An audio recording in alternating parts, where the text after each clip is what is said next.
कि अब दतिया की रणनीति जो है वो सिंधिया बनाएंगे, लेकिन उनकी जगह पर यहाँ जो नाम निकलकर सामने आया है ग्वालियर के सांसद ने भारत सिंह कुशवाहा, उनको कहा जाता है कि क्या एक बार फिर सिंधिया को दरकिनार कर दिया गया, क्योंकि बीजेपी दतिया उपचुनाव के मद्देनजर पहले नरोत्तम मिश्रा का टिकट काटा गया, तो अब एक और बड़ा फैसला भारतीय जनता पार्टी द्वारा लिया गया। इस फैसले में अब ज्योतिरादित्य सिंधिया घिरते हुए नजर आ रहे हैं, क्योंकि पहले ज्योतिरादित्य सिंधिया को लेकर कहा गया कि दतिया उपचुनाव के मद्देनजर उन्हें मुख्य चुनाव प्रभारी बनाया गया है, लेकिन अब जाकर एक बड़ा बदलाव हो जाता है। सिंधिया की जगह दूसरा नाम आ जाता है। ग्वालियर से सांसद भरत सिंह कुशवाहा अब मुख्य चुनाव प्रभारी बन जाते हैं, जिसके बाद सवाल खड़े हो रहे हैं कि आखिरकार भारतीय जनता पार्टी इतने फेरबदल कर क्यों रही है? क्या दतिया पर डर चुकी है? क्या उन्हें ये लग रहा है कि इस उपचुनाव में उनकी हार ना हो जाए? आखिरकार क्या वजह है, इसको लेकर चर्चा करेंगे, क्योंकि इससे जुड़े हुए तमाम सवाल हैं और सवालों के जवाब खंगालेंगे। और चर्चा करने के लिए हमारे साथ मौजूद है हमारे वरिष्ठ सहयोगी अमन जी। सर, क्या लगता है मुख्य चुनाव प्रभारी जहां सिंधिया बताए गए थे, चर्चा तो यही थी कि मुख्य प्रभारी सिंधिया ही है, लेकिन अब ग्वालियर सांसद भरत सिंह कुशवाहा का नाम सामने आ जाता है, कैसे देखते हैं इसे? देखिए, बिल्कुल जिस तरह के नरोत्तम मिश्रा का टिकट कटा उसके बाद में तमाम तरह की संभावनाएं बनती हुई नजर आई कि आखिर जो बीजेपी के नए प्रत्याशी हैं आशुतोष तिवारी, उनके समर्थन में कौन कौन निकल कर आएगा, क्योंकि नरोत्तम मिश्रा दतिया के ऊपर एक बड़ा नाम है, 3 बार चुनाव जीत चुके हैं और वहीं से लगातार मंत्री भी रहे हैं। तो बिल्कुल ये बात कोई इसको इनकार नहीं कर सकता कि नरोत्तम मिश्रा का दबदबा वहां पर बहुत ज्यादा मजबूत है। लेकिन हमें यह भी देखना पड़ेगा कि बीजेपी ने जिस तरीके से उनको दरकिनार किया और यहां पर आशुतोष तिवारी के नाम पर मोहर लगाई, तो लोग ये भी कहते हुए नजर आए कि भाई इतने बड़े चेहरे को हटाकर आखिर नए चेहरे पर दाव लगाना, तो कौन इनका समर्थन करेगा, कौन इनका साथ देगा? तो ऐसे में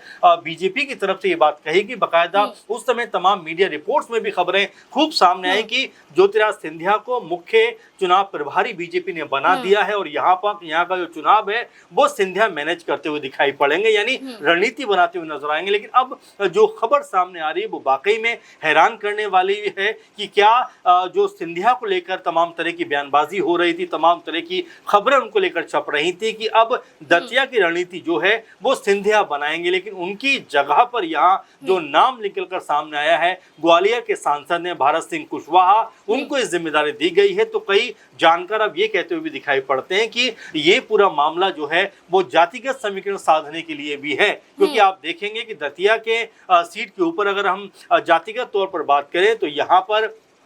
जो ब्राह्मण समुदाय के लोग हैं वो तकरीबन 15% दिखाई पड़ते हैं। वहीं दलित समुदाय की बात करें उसमें भी खासकर जाटव समुदाय की बात करें तो वो भी 15% 14% के आसपास नजर आते हैं। वहीं तीसरे नंबर पर कुशवाहा जो समुदाय है वो भी यहाँ पर दिखाई पड़ता है 12-13% के आसपास। तो मिला जुला कर कहा यही जा रहा है कि जो भारत सिंह कुशवाहा है उनको जो यहाँ पर मुख्य प्रभारी अब बनाया गया, उसकी सबसे बड़ी वजह यही था कि जातिगत तौर पर बीजेपी यहाँ पर तमाम चीजों को साथ दे, क्योंकि क्या जो नरोत्तम मिश्रा हैं उनका साथ यहाँ पर तिवारी जो नए कह सकते हैं बीजेपी के उम्मीदवार उनको नहीं मिल रहा है। हालांकि अच्छा सर, क्या इसमें ये नजर आता है कि सिर्फ और सिर्फ नरोत्तम मिश्रा के कंधों पर जिम्मेदारी है, इसलिए तमाम बड़े चेहरों को अभी साइड किया गया है कि सिर्फ नरोत्तम मिश्रा दतिया पर ज्यादा प्रभाव डालते हुए नजर आ सकते हैं? देखिए, दतिया को लेकर बात करें तो नरोत्तम मिश्रा का 3 बार का यहाँ पे लगातार जीतने का रिकॉर्ड रहा है, लेकिन अगर 2023 की बात करें तो चुनाव में बुरी तरीके से वो हार जाते हैं और उनके हाथ से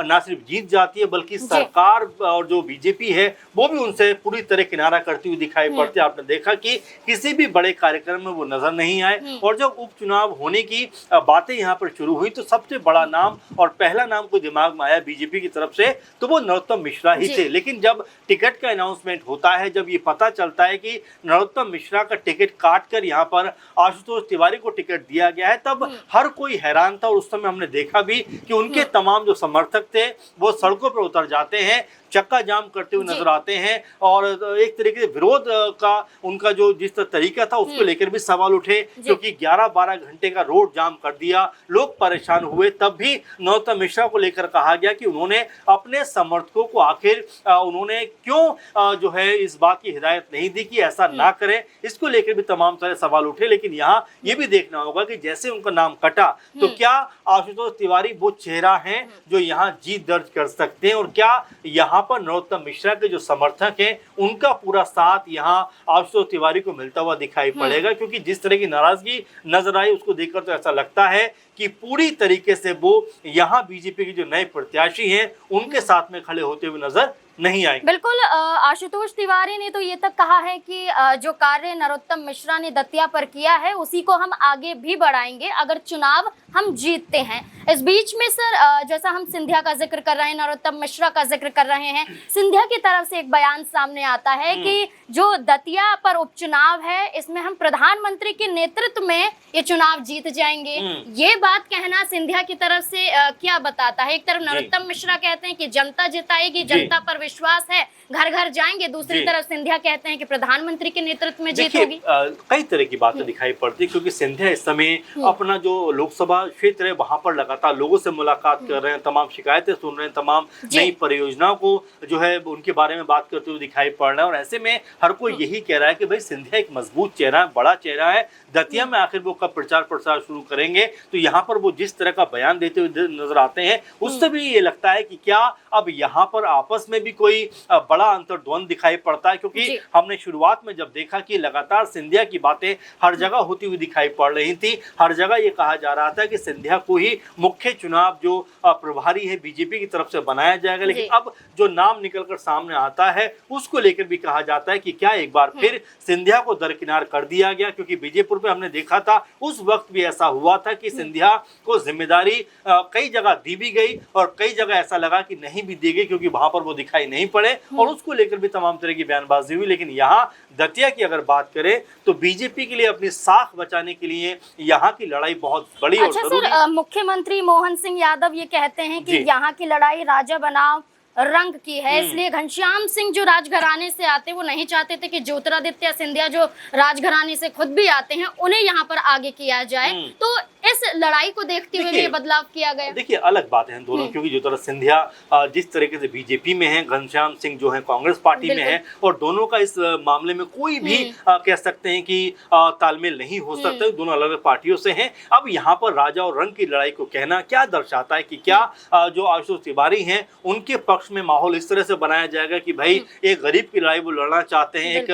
समाज की लड़ाई वो लड़ना चाहते हैं। लेकिन हमें ये भी नहीं भूलना चाहिए कि मध्य प्रदेश में सरकार बीजेपी की ही है, तो ऐसे में क्या उन्होंने दतिया को लेकर किया? क्योंकि देखिए कई दफा हमने देखा है कि जब चुनाव किसी भी सीट पर पार्टियां हार जाती हैं तो उसको दरकिनार करते हुए दिखाई पड़ती है। अगर दतिया के ऊपर बीजेपी ने काम किया है तो उस आधार पर उनको वोट मांगने का हक है, लेकिन अगर काम नहीं किया तो यहाँ बीजेपी के लिए एक माहौल बनाना उतना आसान नहीं होगा। और यही वजह हम देख रहे हैं कि तमाम सारे चेहरों में फेरबदल होता हुआ दिखाई पड़ता है, जातिगत समीकरण साधने का प्रयास किया जाता है। जो सिंधिया लगातार चर्चाओं में थे कि उनको मुख्य चुनाव प्रभारी बनाया जाएगा, अचानक से यहाँ पर भारत सिंह कुशवाहा का नाम निकलकर सामने आ जाता है, जिससे समझा जा सकता है कि जातिगत समीकरण साधने के लिए बीजेपी ने उनके नाम को आगे किया है। तो ऐसे में क्या पार्टी के अंदर कोई आपस में मतभेद तो नहीं है? क्या पार्टी में आपस में कोई तालमेल का अभाव तो नहीं है? क्योंकि नरोत्तम मिश्रा का टिकट कटने के बाद आपने देखा कि बीजेपी का एक बड़ा वर्ग काफी ज्यादा खफा होता हुआ दिखाई पड़ा। उस समय